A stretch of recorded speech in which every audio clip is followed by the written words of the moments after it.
learn, advocate, and be a voice. Those three objectives summed up an important week for Mississippi Farm Bureau Federation in early 2024.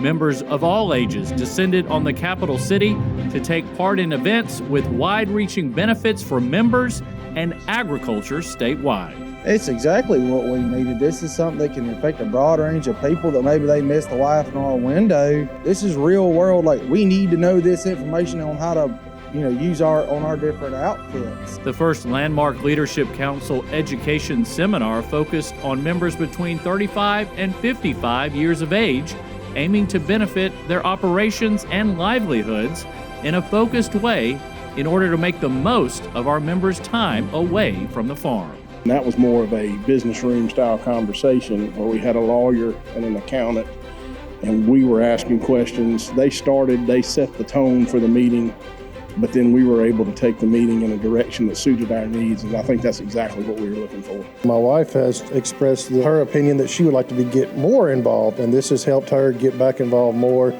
and I'm okay with it, but whenever you leave the farm, you have to make those days up whenever you come back. So. Next, in one of the more important events of the year, the MFBF Legislative Reception gives members the chance to talk face-to-face with their state senator or representative. In this year's Mississippi State Legislature, several first-year lawmakers are Farm Bureau members. Having that experience on the Senate side that has an ag background, man, it's just wonderful to have that perspective there when we get to talking about issues and how it affects rural Mississippi, the farmers of our state. Having the Farm Bureau roots is really helpful. In any ag-related type issue, even the highways and transportation issues, Farm Bureau touches so many things. So you can get good advice from your peers, from your friends, Farm Bureau leadership, regardless of what the issues are. When you look at agriculture and Farm Bureau and the values and what this organization stands for and what agriculture is for the state of Mississippi, it needs to be obviously one of our top priorities in the state, and I couldn't be happier represent Farm Bureau and represent the state of Mississippi in the House. Still, many legislators already know or have quickly found out how important a resource Farm Bureau is across many different areas they face. So just because you have knowledge of how we do it in North Mississippi, that doesn't mean you know about the agriculture down on the coast. So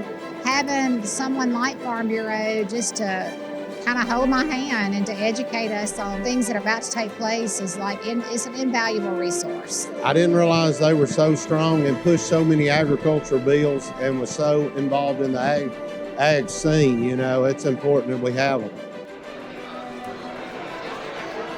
Finally, the next morning, members visited the state capitol, but with a purpose, as Mississippi Farm Bureau legislation was up for a vote on the Senate floor. Senate Bill number 2851, nonprofit agricultural membership organization authorized to issue health insurance and exempt from insurance regulations. President, I move passage by use of the morning roll call. Senators suggested use of the morning roll call for final passage. Does anyone object to the procedure? Wish to be reported as voting no. Present.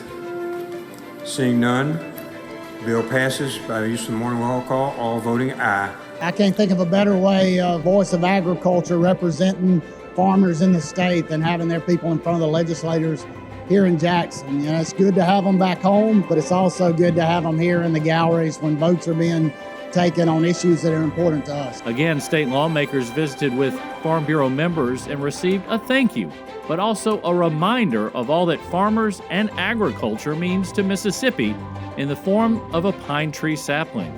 But the day and its meaning was not lost for those who took part. I think it gives them a chance to see what our lawmakers do. This isn't an easy job, and we appreciate what they do. And I feel like it lets them become more comfortable in the process of talking about actual bills that are being discussed here at the Capitol and how it impacts them and their counties. So I'm trying to get more involved, learn more about what we do as far as Farm Bureau. For them to ask me to come and support what they have going, that means a lot to me. I think Farm Bureau is one of the greatest assets to rural Mississippi in general because they recognize what small farmers are going through. They have connections in every single county across this state. And so I think that what they do really connects with my district. And that's why anything Farm Bureau does, I support it. The questions I have, the answers they have, just me getting to know the full process. They make me feel real comfortable and proud to be a part of it.